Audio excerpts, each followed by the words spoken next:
Put on your scuba gear because today we're going to take a really deep dive into the tokenomics of XRP. It has been so exciting to be an XRP holder these days. One of the first things I do when my cat wakes me up in the morning is I stretch out and yawn just like the cat does, and then I go to my phone and I check the price of XRP. And the reason behind putting out these educational content is so that you can fully understand what you're invested in. Because if you don't understand your investment, that's when it's really easy to give up on an investment when there's a dip in the market. For instance, today, XRP was down about 7 or 8% at its peak. And some people, I am sure, went ahead and bailed because they don't truly understand what they're invested in. So the purpose of this series is to educate you on that. So let's get started. First things first, when Ripple started out in 2012, it was actually called OpenCoin. It changed its name to Ripple later on. So there was a really smart, brilliant team that created the XRP ledger, right? This exists independently from Ripple, although some of the same founders started Ripple. So where did XRP come into play? So XRP was actually pre-mined and created by the founders of the XRP ledger. Now, how many of these XRP coins were pre-mined? And the answer is all of them.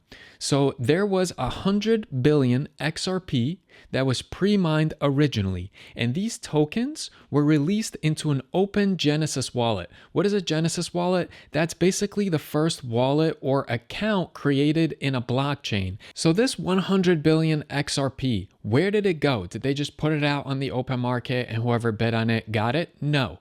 80 billion of those 100 billion actually went to OpenCoin, which again was the name of Ripple before it became Ripple, and 20 billion went to the actual founders. So 80% of XRP went to the company and 20% went to the founders. Now, why did they give 80% to the company? Well, the reason that the founders gifted 80% of the XRP to Ripple is because they needed Ripple to create a commercial product to go ahead and promote the XRP ledger, right? XRPL, XRP, it would have been nothing if there weren't products that were marketed to these financial institutions, banks, to governments, to wealthy people to do cross-border transactions in a much more quicker and cost-efficient way. Now, to Ripple's credit, in order to not have such huge influence over XRP and just be the dominant decision maker, because that goes against crypto and being decentralized, right? You have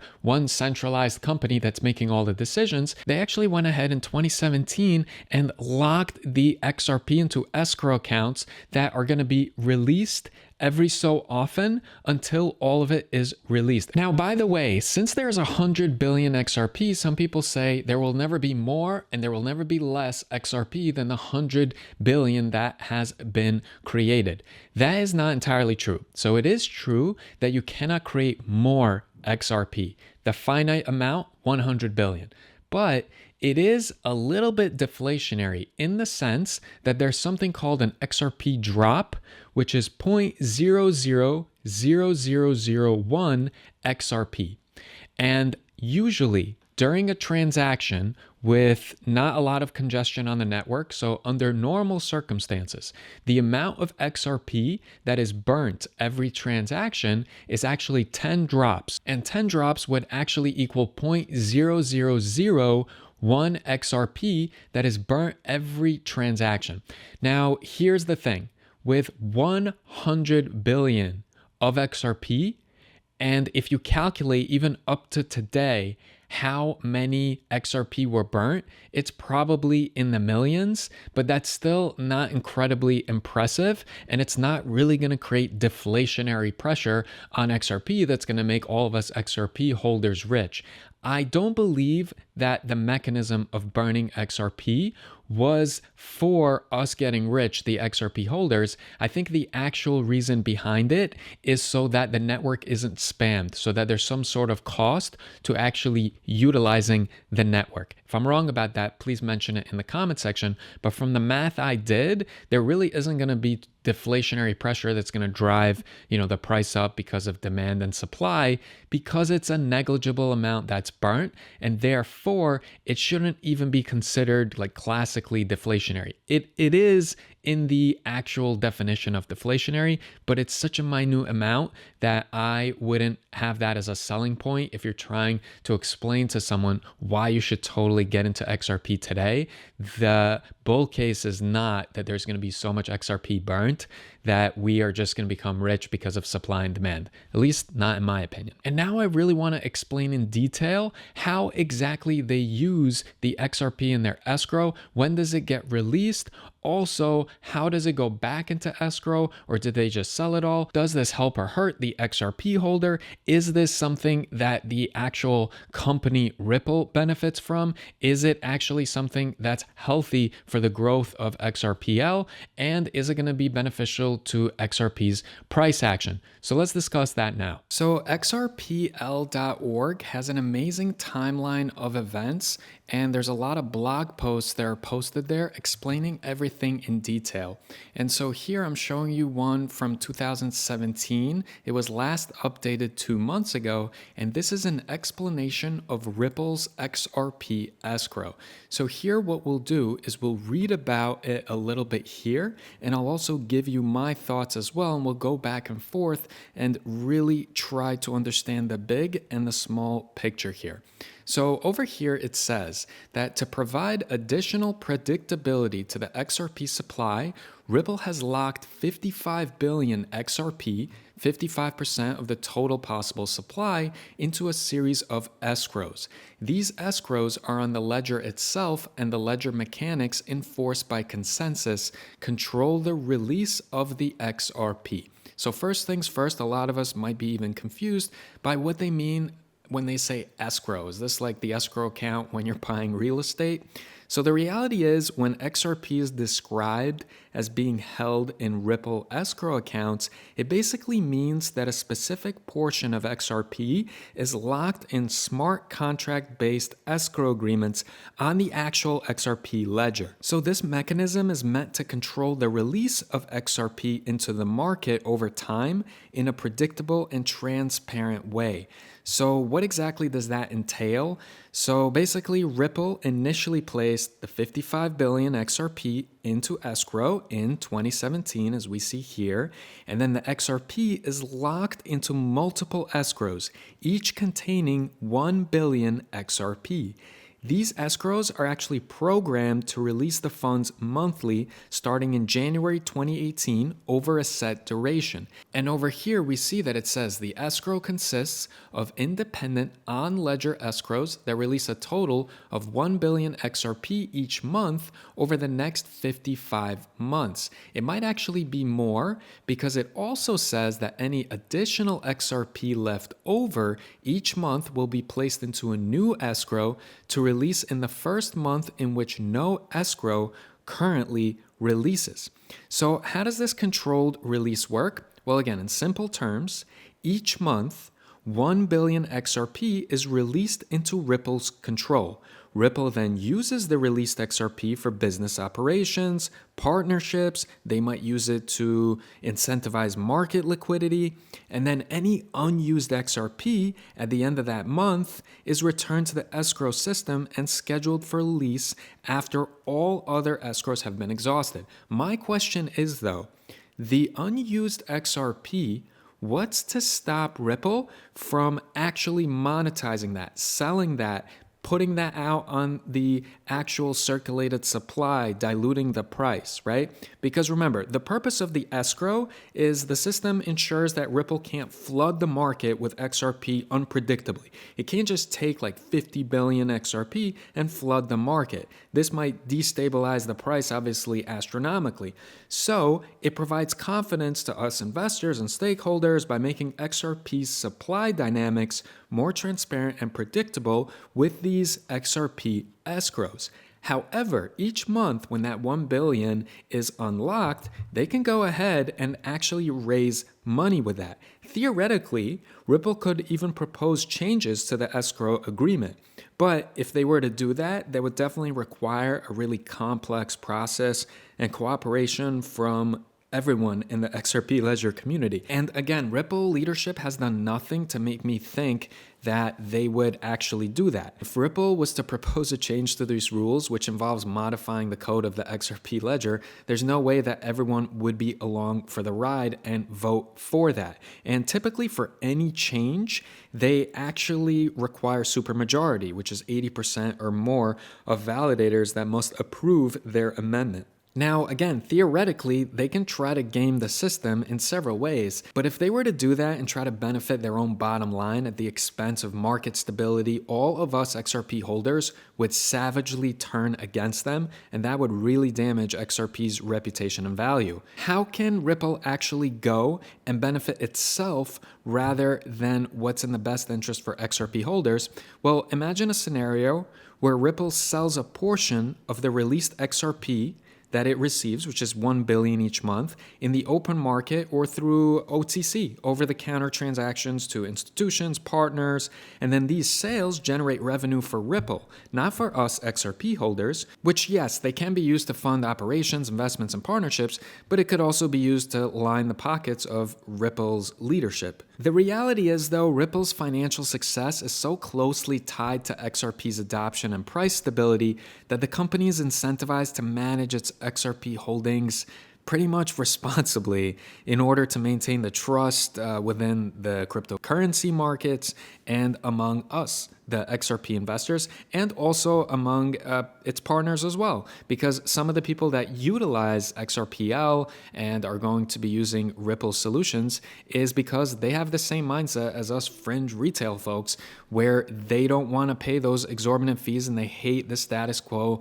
financial system and they want to operate differently. And that would definitely hurt that mantra. And I'm not going to read this part because it just details the security measures that they have in place. You can read all this yourself. I will link this in the description of the video. So now let's talk about whether XRP is decentralized. So first things first, I want to be very clear that XRPL, the actual network, is decentralized.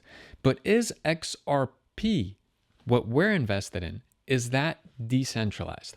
So if you think about it and you take a look at the token distribution, Ripple's significant holdings of XRP definitely raise concerns about the control over the XRP supply and the impact it has on the market. There are ways that they can use the escrow situation in order to screw over investors of XRP, as in if they're always taking the amount of escrow that's released and then instead of putting it back into escrow, they're going to go ahead and sell it on the open market or sell it to people utilizing it to raise funds for whatever reason. That could be troublesome.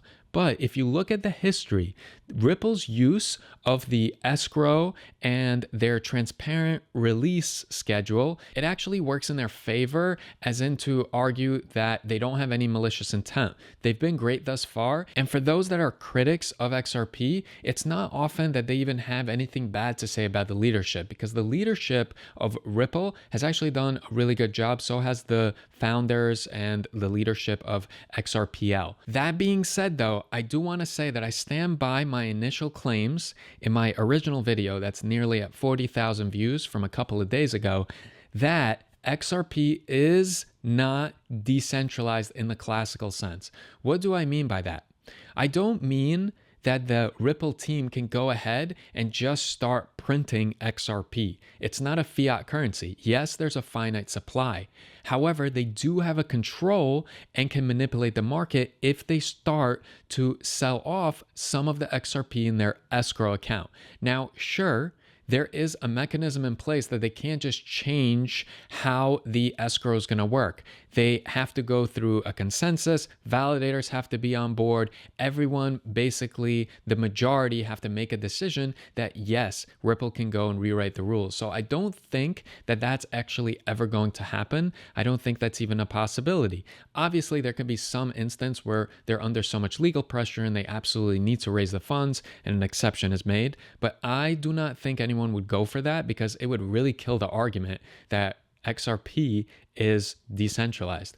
So when I'm talking about XRP being centralized rather than decentralized, what I really mean is the token distribution. So Think of Bitcoin. Bitcoin is classically decentralized, right? Now, what happens if tomorrow BlackRock comes in and buys 80% of all the Bitcoin in the world? That 80% is now owned by BlackRock. And us retail investors, us governments, corporations, Elon Musk, Tesla, all those other Bitcoin enthusiasts, they only own 20%. Are you going to tell me with a straight face that Bitcoin is classically decentralized? It is not. We're not talking about the network. Again, XRPL, completely decentralized. And if someone was to ask me, is XRP centralized or decentralized? It's a nuanced answer. I would actually discuss with them that because of Ripple's influence, not only on the token distribution, but actually the success of XRP and XRPL, it is not decentralized. It is actually centralized. And I'll give you an example. With this release of the stablecoin, RLUSD, if Ripple had malicious intent and their leadership was actually evil and wanted to screw over investors, they can actually completely start shifting the strategy away from XRP being the intermediary currency, and they could start switching it to RLUSD or something else that they create or someone else creates that runs on the XRP ledger, or they can even create another stablecoin or something similar to XRP and start saying, oh, you can use XRP, or you can use RLUSD, or you can use A XRP or B XRP or C XRP. What is that going to do? It's going to dilute the use case for XRP. And this is something that I personally am concerned about.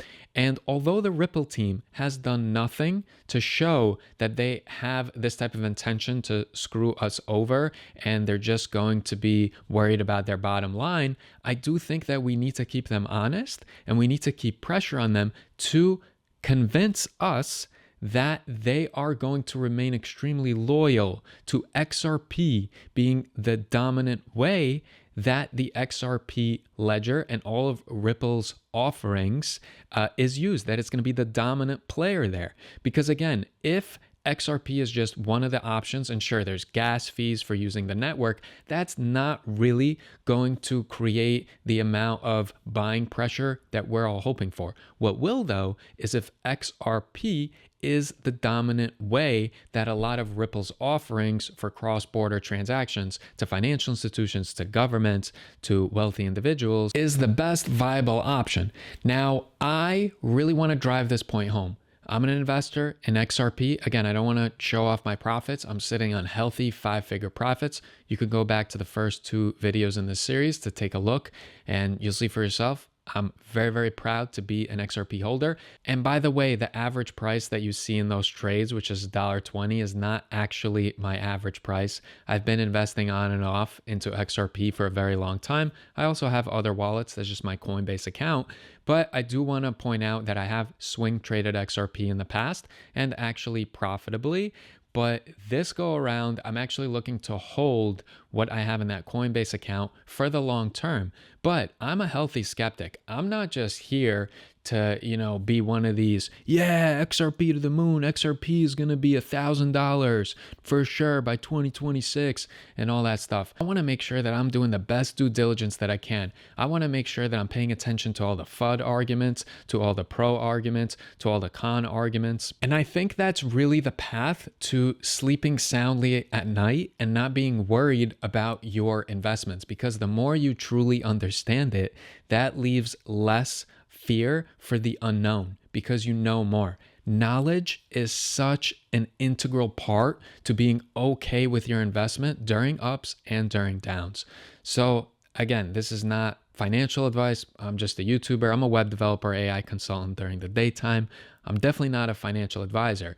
But if I was to draw back on my experience as a trader, and I have made a ton of money over my life, I would say that one of the best things you can do is educate yourself and also have a plan. Have an exit strategy or understand why you're just hodling, forever and you're going to pass it along to your kids or whatever your stance is. Just make sure that you have a plan and make sure that you're doing the research and you're not just putting yourself in a bubble and just following people that only tell you what you want to hear because it's going to make you super filthy rich. A lot of those people, they're just doing it because they got the Discord or they want to sell you on their course or they have affiliate links or they want you to listen to them because they're going to be your XRP rabbi and tell you how we're all going to retire and go to the promised land when all is said and done.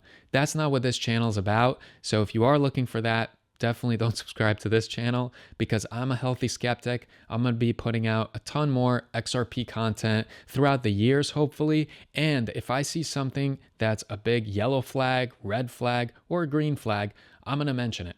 So with that being said, I appreciate all of you for all the support you've given me over the past couple of weeks. And I hope to see all of you in the next video. If you have a suggestion of a topic that you wish for me to cover so that we can all understand XRP and Ripple better, please do mention in the comment section. I appreciate all of you. And I wish you all lots of peace in the heart, lots of peace in the mind, and lots of XRP in the crypto wallets.